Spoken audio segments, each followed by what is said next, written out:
to make men holy. Let us die to make men free. While God is marching on. Oh, glory, glory, hallelujah.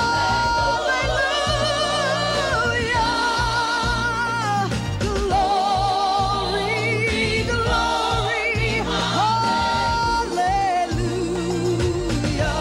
The highest praise is glory, glory, hallelujah. His truth is marching on. The 1930s was a time of great change for African Americans. The struggles of the Great Depression slowly gave way to the rumors of another world war.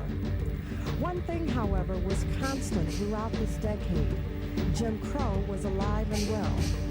There was no better example of this than the Hollywood film industry. One of the things that really has always limited the way that African Americans have been portrayed in film is that the film industry in general has always been really afraid of the Southern box office. I mean, all these questions about interracial romance, or even the way that performers like Lena Horne or Hazel Scott, these were women who would appear in major Hollywood movies. They would never really play a character, they would just play themselves. So the white couple goes to a club and they see Lena Horne perform. And then they just keep on with the story. She's completely separated from the plot. They would do this over and over again so that her scene, or the Nicholas brothers were treated the same way, could be completely cut out of the movie when it was shown in the South, so that Southern audiences never had to feel offended by the appearance of a black performer on the screen.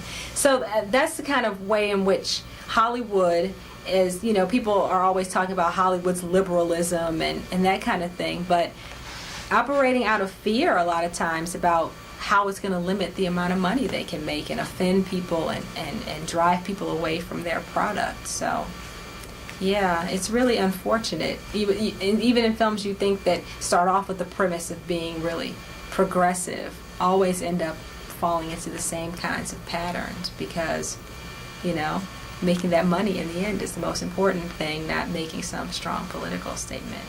What they tried in a sense to do, so the argument saying is that what better vehicle to talk about equality or to promote the image, and here's the word to stress on, the image of equality, than through movies. You know, Americans went to movies. It was the big form of entertainment. If you didn't listen to radio, you went and listened to movie there. So you have these scores of films. I mean, I can't remember in terms offhand. Something like with Lena Horne or films along that line. That at best the idea here was to show African Americans in a positive light.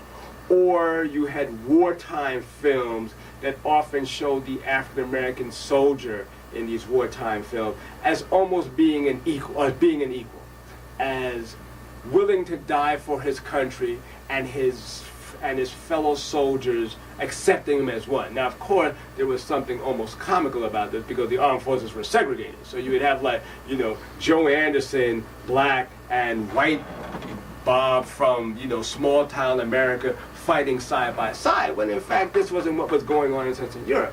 But it falls on its face because, for a variety of reasons. One, Southern legislators and Southern movie theater owners refused to show these movies. And they just and this was supposed to be a voluntary effort, but they refused to show these because this, in a sense, it runs afoul of Jim Crow. But it fails for a more basic reason, because this was nothing more than propaganda. The NAACP was promoting this as saying is that, well, this would show the truth about what blacks were like in America in the 1940s. But if they were really going to show the truth, they would show Jim Crow in all its heinous actions. It would show the hypocrisy of having black men and women having to go overseas to fight for a country that denied them all the rights of citizenship through this in this country. And if it were really, in a sense, going to show the truth, it would show, for example, that in sometimes German prisoners of war were brought over to this country. German prisoners of war were allowed to sit next to their white counterparts while black soldiers were segregated inside in the back. So how does that work? How does the master race go up front and black soldiers who are black America? But they couldn't show that, because if they showed that truth, then it would defeat the purpose of it. The propaganda, as propaganda is, what? To move you from one set of ideas to another. If they really wanted to show the truth, they would have moved from one set of ideas that talked about a racial harmony and show what's really going on in the country. But to do that would have defeated the purpose of what it's trying to do, was to sort of quell this growing, very fervent black militancy that was out there. And again, the NAACP, with all this sort of class constraints, saw itself aligning with those it was similar with in terms of outlook, not in terms of race, than those it really, in a sense, was on the same boat with in terms of, at least in terms of race. Racism in America has always been difficult to maintain and to justify when America was in a serious international crisis, in a war, and especially a war that took place around issues having to do with racism. So we know that that World War II was all about trying to stop the Nazis. The Nazis were advancing a racial ideology of white supremacy and so forth. And so here is the United States saying that we are going to stop racism abroad, that it is wrong. And this also causes America to really put forth its core values. That is the values that it claims to be its core values, values of equality, freedom, democracy. And so then here you have a situation where America's enemies then are forcing America to say what it believes itself to be, and that is the shining symbol of democracy for everybody. But then they have this nasty problem, and that's the problem of American racism. And so then, so you have a situation in which black people are participating in this war, but they must do so in segregated units. And they are, and the racism within the military that is fighting racism abroad is very intense and is put on display by this international crisis. And the other thing that's very much coupled with this is that the civil rights movement that we talk so much about now was actually anchored in the 1940s. So that the civil rights movement did not start in Montgomery, Alabama in 1955. And all of the protests that's going to take place in the 1940s, of course, built on protests that had occurred in earlier periods. And when you deal with the Jim Crow order, for example, in the early 1900s, like 1905, 1906, that whole period, black people had boycotts against the Jim Crow streetcars of that era. And there had always been black protests. I would argue that there's been no significant change on the racial front in the United States that was not generated by social protests, by protests of the black community. And so, of course, the World War II then was a period in which black people and black leaders were very clear that it was time to really push the government to eradicate racial discrimination and to confront the Jim Crow system. Because now, to a certain extent, with World War II, it's sort of like the whole world is watching. And so, what are you going to do? And I would say that one black leader that I think has not really been given his due, and that is A. Philip Randolph. A. Philip Randolph in the 1940s was probably the premier black leader at the time. But what is so significant about Randolph is that he argued that the only way that you were going to overthrow the Jim Crow system is that you were going to have mass protests. You were going to have mass protests by thousands of black people who would be organized to engage in nonviolent direct action. A. Philip Randolph and other people that he associated with, such as Bayard Rustin and so on, they were very aware of Gandhi's movement in India during the early 40s, and they knew about the techniques of nonviolent direct action, and so that A. Philip Randolph then called for a mass movement by black people using nonviolent direct action. And so what we see then is that King and others in the 50s and in the 60s drew on this tradition. King did not just discover nonviolence as a method of struggle, because it was already being used and really being advocated explicitly in the 1940s by A. Philip Randolph. So then in 1940 and 41, A. Philip Randolph took the position that segregation in the defense industries, racial segregation and discrimination within the defense industry had to be attacked. And that the way that could be done, given that the war against racism abroad was going on, that the way to do that is to organize thousands and thousands of black people to march on Washington in 1941. And he and many others built what is known as the March on Washington movement in the 1940s. And the bottom line to this movement was that A. Philip Randolph met at the White House with President Roosevelt and said to him, we are going to march on Washington, and there will be over 100,000 black people who will protest racial discrimination in the defense industries and within the military, and that this will be very embarrassing given that we are fighting a war abroad to overthrow racism. And so that President Roosevelt at the time believed that it was possible that A. Philip Randolph was bluffing, that he was going to bring 100,000 people to this march on Washington.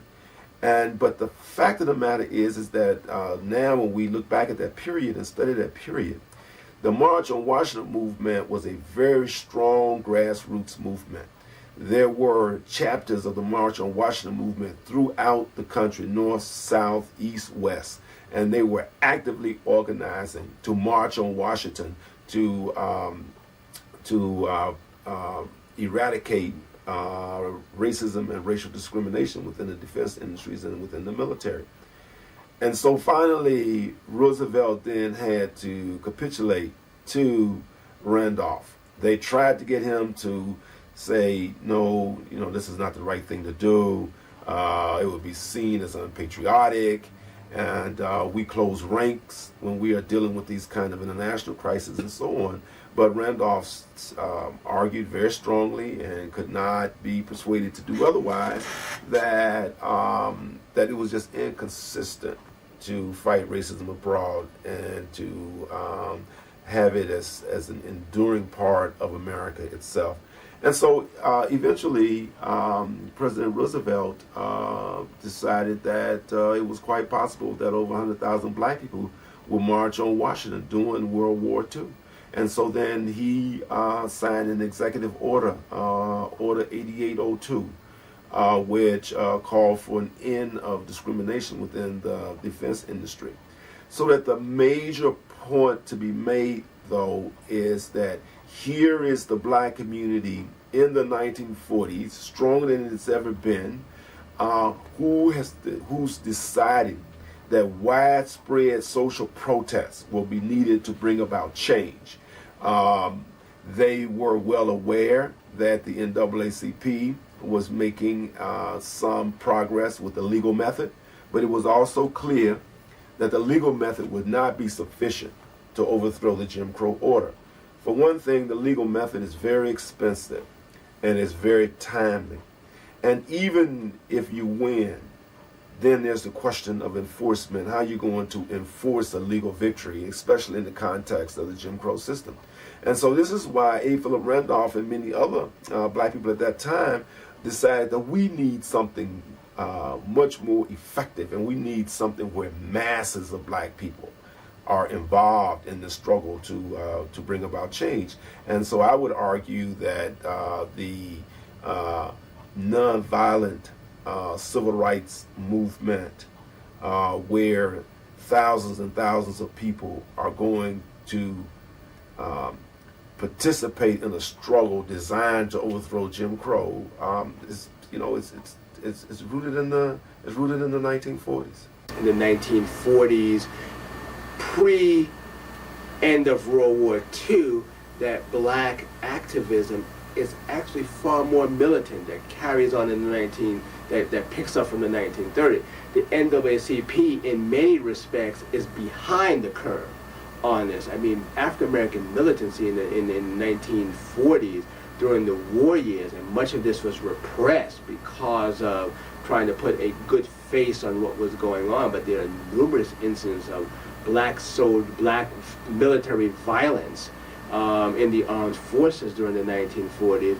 Then you also have, while you have race riots in Detroit in 1943, and in a sense in Harlem also in the sense of 1943, Harlem was far more, Detroit was far more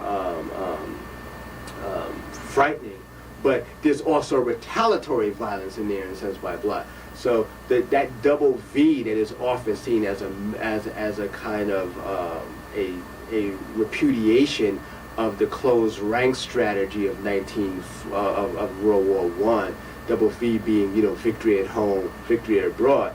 It was not conditional. So the double V was actually something that was articulated by the Pittsburgh Courier to sap the black militancy that was going on, because polls also showed after the Japanese had bombed Pearl Harbor that if you combine both black apathy as well as black discontent about America's involvement in the war, it was over 50%. So generically the expression was that, well, Japanese were probably going to be no worse towards us than white America in a sense was.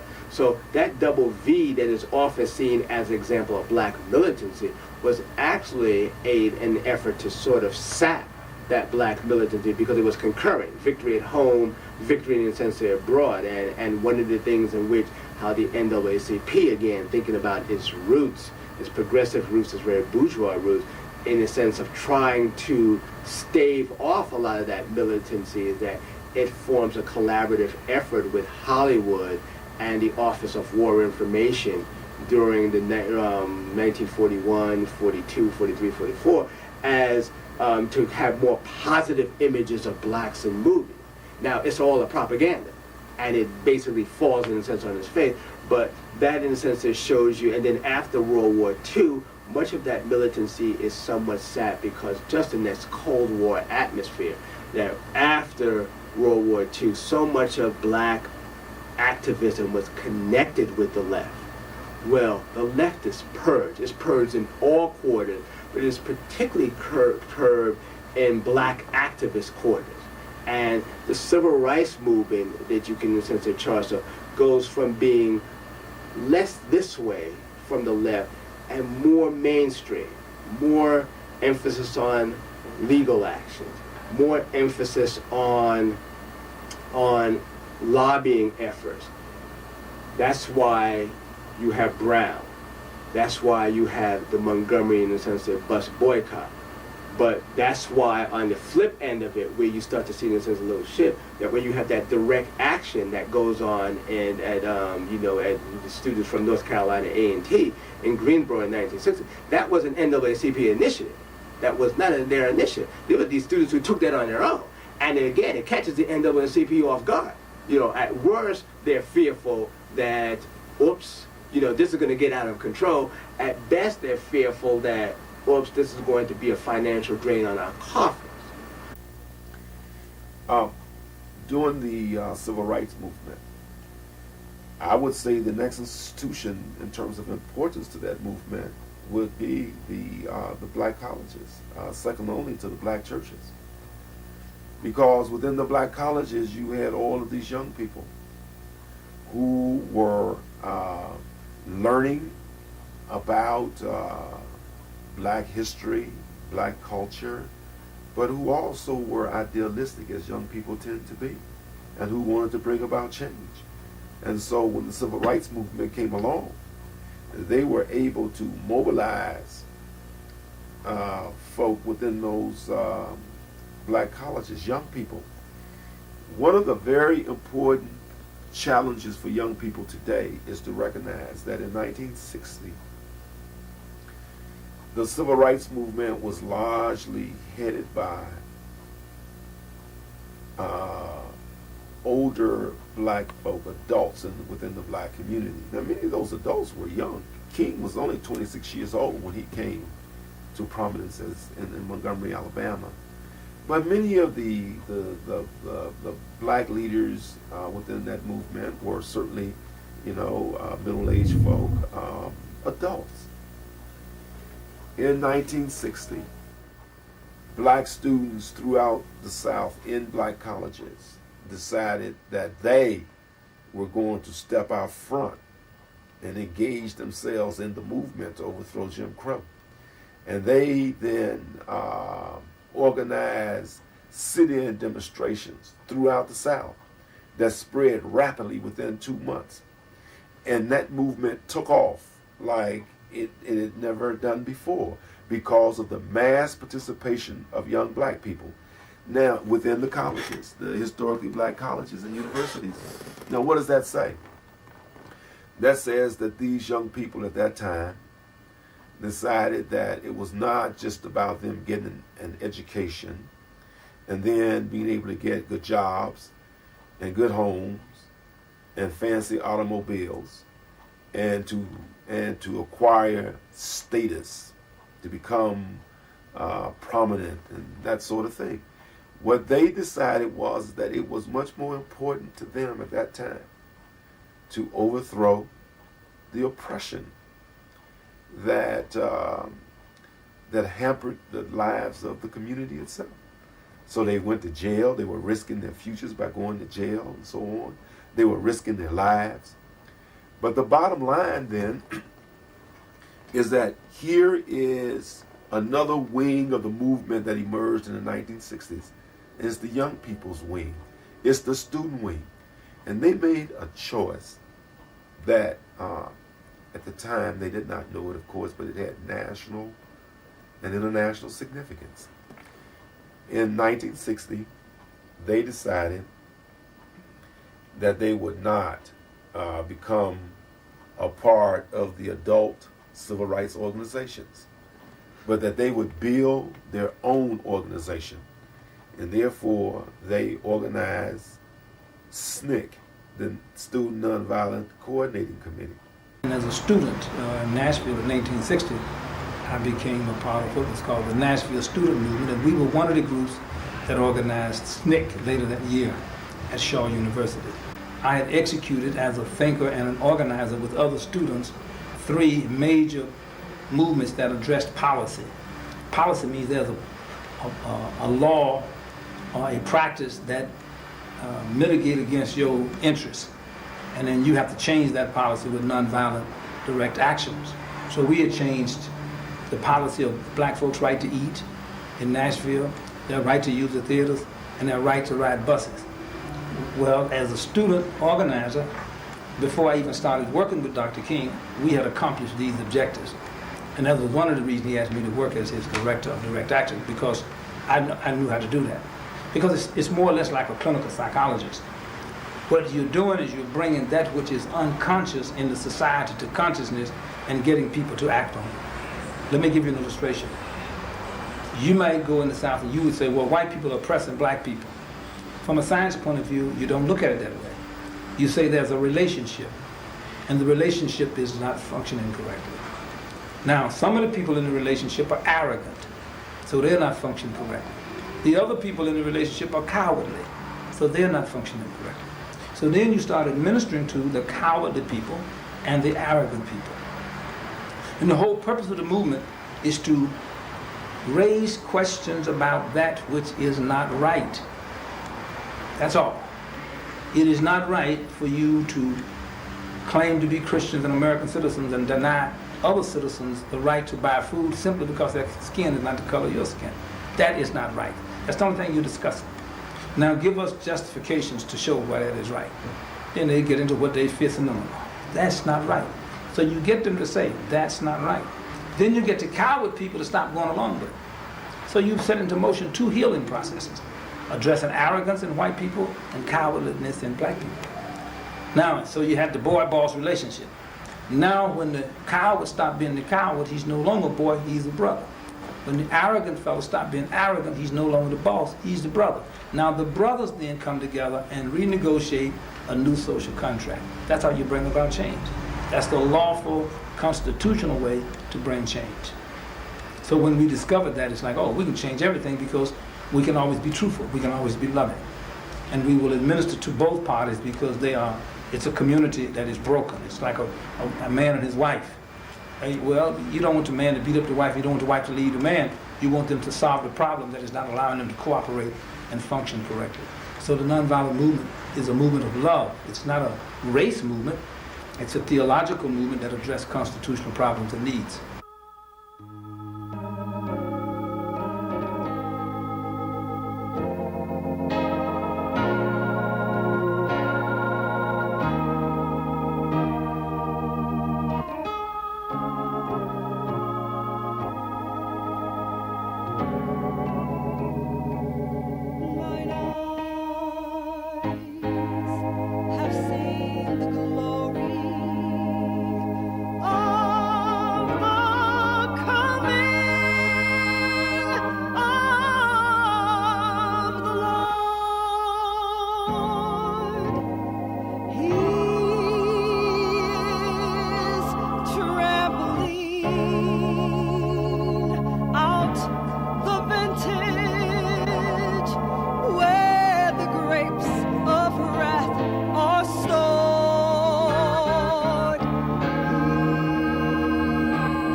Righteous sentence